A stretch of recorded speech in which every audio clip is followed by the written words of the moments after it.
Mustangs. This is Miss Wonderlick, 5th grade teacher coming at you. I'm going to be reading Mr. Popper's Penguins, Chapter 17, titled Fame. I hope you enjoy. The birds soon became so famous that whenever it was known that the Poppers performing penguins were to appear at any theater, the crowds would stand in line for half a mile down the street, waiting their turn to buy tickets. The other actors on the program were not always so pleased, however. Once in Minneapolis, a celebrated lady opera singer got very much annoyed when she heard that the Popper Penguins were to appear on the same program.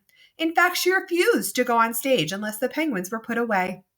So the stagehands helped Mr. and Mrs. Popper and the children get the birds off the stage and downstairs to a basement under the stage, while the manager guarded the stage entrance to make sure that the penguins did not get past. Down in the basement, the birds soon discovered another little flight of steps going up. And in another minute, the audience was shrieking with laughter as the penguins' heads suddenly appeared, one by one, in the orchestra pit where the musicians were playing. The musicians kept on playing, and the lady on the stage, when she saw the penguins, sang all the louder to show how angry she was. The audience was laughing so hard that nobody could hear the words of her song. Mr. Popper, who had followed the penguins up the stairs, stopped when he saw that it led to the orchestra pit. "I don't think I'm supposed to go up there with the musicians," he told Mrs. Popper. "The penguins did," said Mrs. Popper. "Papa, you'd better go get them off before they start biting the pegs and strings off the fiddles," said Bill. "Oh, dear, I just don't know what to do," said Mr. Popper, sitting down helplessly on the top step. "Then I will catch the penguins," said Mrs. Popper, climbing up past him with Janie and Bill following. When they saw Mrs. Popper coming after them, the penguins felt very guilty because they knew they did not belong there. So they jumped up on the stage, ran over the footlights, and hid under the singing lady's blue skirts. That stopped the singing entirely, except for one high, shrill note that had not been written in the music. The birds loved the bright lights of the theater and the great laughing audiences and all the traveling. There was always something new to see. From Stillwater out to the Pacific coast they traveled. It was a long way now to the little house at 432 Proudfoot Avenue, where the Poppers had had to worry about whether their money would hold out until spring. And every week they got a check for $5,000. When they were not actually playing in some theater or traveling on trains between cities, their life was spent in the larger hotels. Now and then, a startled hotel keeper would object to having the birds register there. "Why, we don't even allow lapdogs in this hotel," he would say. "Yes, but do you have any rule against penguins?" Mr. Popper would ask. Then the hotel keeper would have to admit that there was no rule at all about penguins. And of course, when he saw how neat the penguins were, and how other guests came to his hotel in the hope of seeing them, he was very glad to have them. You might think that a large hotel would offer a great many opportunities for mischief to a lot of penguins, but they behave very well on the whole, never doing anything worse than riding up and down too often in the elevators, and occasionally biting the brass buttons off some bellboy's uniform. $5,000 a week may sound like a great deal of money, and yet the Poppers were far from rich. It was quite expensive to live in grand hotels and travel about town in taxicabs. Mr. Popper often thought that the penguins could just as well have walked back and forth between hotels and theaters. But every one of their walks looked so much like a parade that it always tied up the traffic. So Mr. Popper, who never liked to be a nuisance to anyone, always took taxis instead. It was expensive to have huge cakes of ice brought up to their hotel rooms to cool off the penguins. The bills in the fine restaurants where the Poppers often took their meals were often dreadfully high. Fortunately, however, the penguins' food had stopped being an expense to them. On the road, they had to give up having tank cars of live fish shipped to them because it was so hard to get deliveries on time. So they went back to feeding the birds on canned shrimps. This cost them absolutely nothing, for Mr. Popper had written a testimonial saying Poppers performing penguins thrive on Owen's oceanic shrimp. This statement, with a picture of the 12 penguins, was printed in all the leading magazines. And the Owens Oceanic Shrimp Company gave Mr. Popper an order that was good for free cans of shrimps at any grocery store anywhere in the country. Several other companies, such as the Great Western Spinach Grocers Association and the Energetic Breakfast Oats Company, wanted him to recommend their products too and offered him large sums of cash. But the penguins simply refused to eat spinach or oats, and Mr. Popper was much too honest to say they would, even though he knew the money would come in handy. From the Pacific coast, they turned east again to cross the continent. They had time enough on their brief tour to touch only the large cities. After Memphis, they played Milwaukee, Chicago, Detroit, Cleveland, and Philadelphia. Wherever they went, their reputation traveled ahead of them. When early in April they reached Boston, huge crowds awaited them in the railway station. Up to now, it had not been too difficult to keep the penguins comfortable, but a warm spring wind was blowing across Boston Common, and at the hotel Mr. Popper had to have the ice brought up to his room in 1,000-pound cakes. He was glad that the 10-week contract was almost up, and that the next week, when his birds were to appear in New York, was the last. Already, Mr. Greenbaum was writing about a new contract.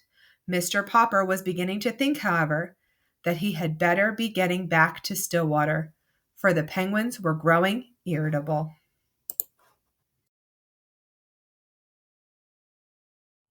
Hi, Miss Ings here, the art teacher at vmes.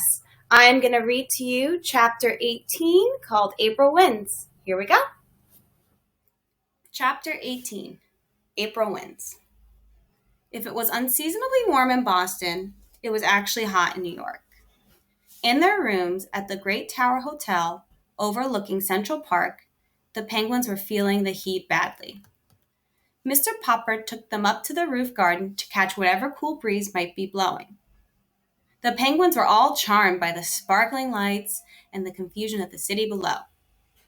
The younger birds began crowding over the edge of the roof and looking down at the great canyons beneath them.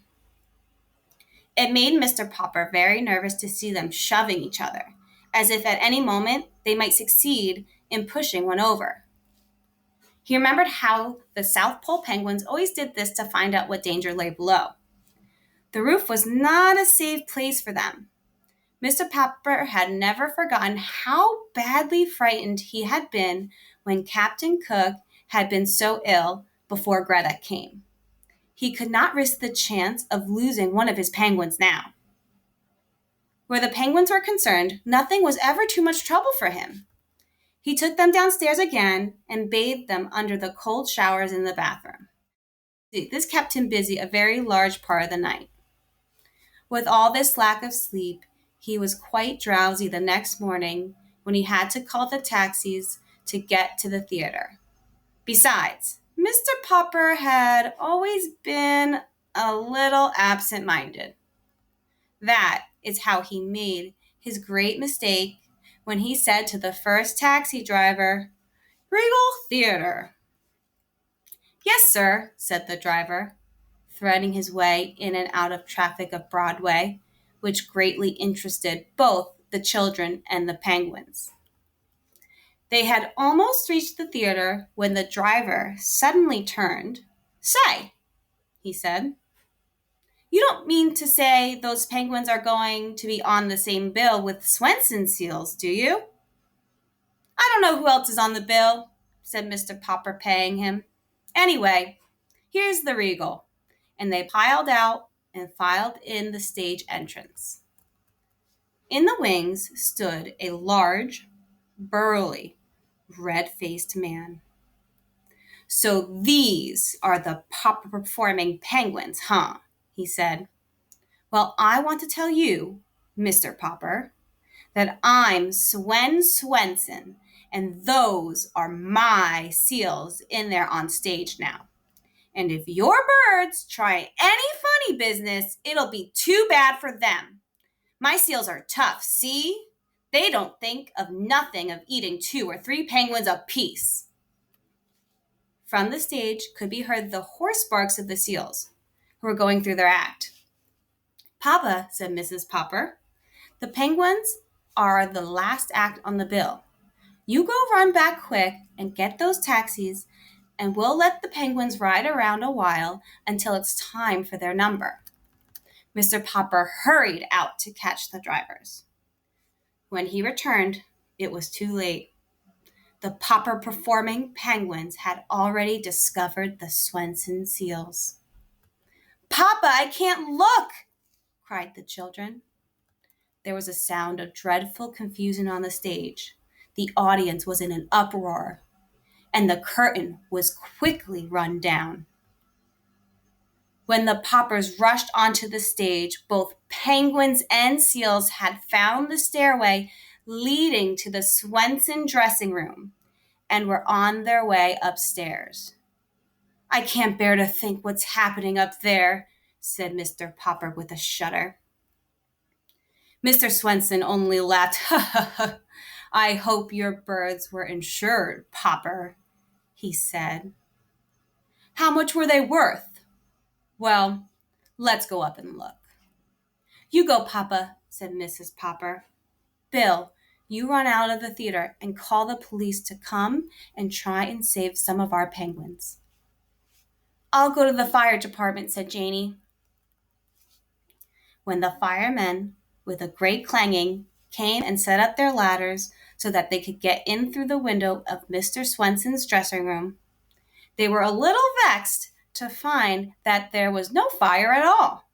However, what they found was 6 black, mustached seals sitting barking in the middle of the room with 12 penguins parading gaily around them in a square. They felt better.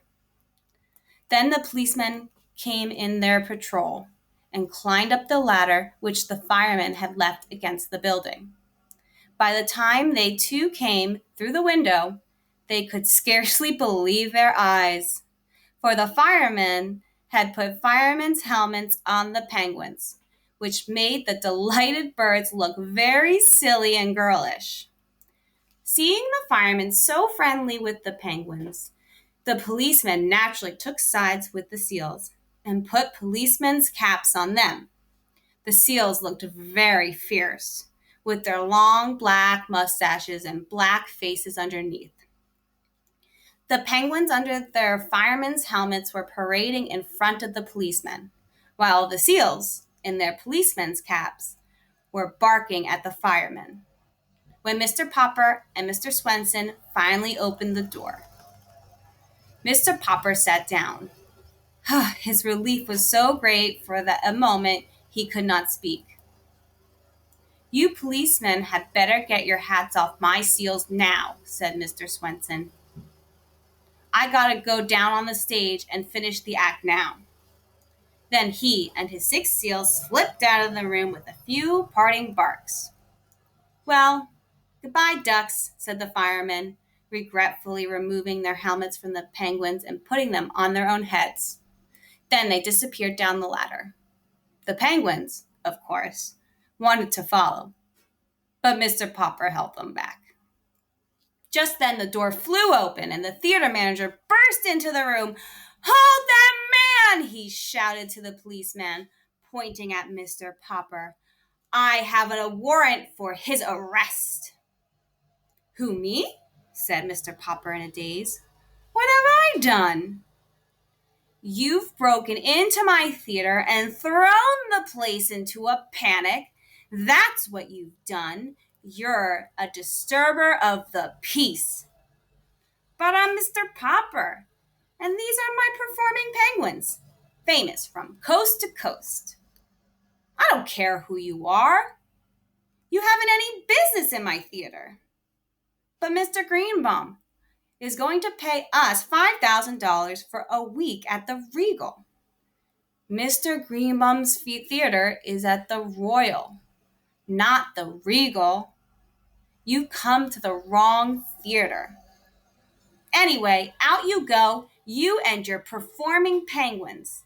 The patrol is waiting outside.